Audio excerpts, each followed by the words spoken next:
Chief minister کے چندرشیکھر راؤ کی صدارت میں آج کابینہ کا اجلاس منعقد ہوا، جس میں ریاستی کابینہ نے لاک ڈاؤن میں مزید 10 دن یعنی 19 جون تک توسیع کا فیصلہ کیا۔ کابینہ نے صبح 6 بجے سے شام 5 بجے تک لاک ڈاؤن میں نرمی کرنے اور شام 5 بجے سے شام 6 بجے تک 1 گھنٹے تک اپنی منزل مقصود تک پہنچنے کی اجازت دینے کا فیصلہ بھی کیا۔ اس کے بعد لاک ڈاؤن پر 6 بجے شام سے صبح 6 بجے تک لاک ڈاؤن قوانین کو سختی سے نافذ کرنے کی ہدایت بھی کی۔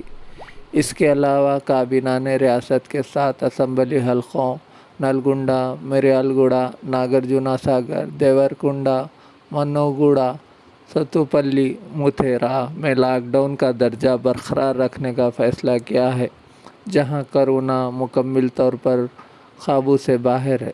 صبح 6 بجے سے دوپہر 2 بجے تک ان حلقوں میں نرمی رہے گی اور اس کے بعد دوپہر 2 بجے سے صبح 6 بجے تک لاک ڈاؤن رہے گا۔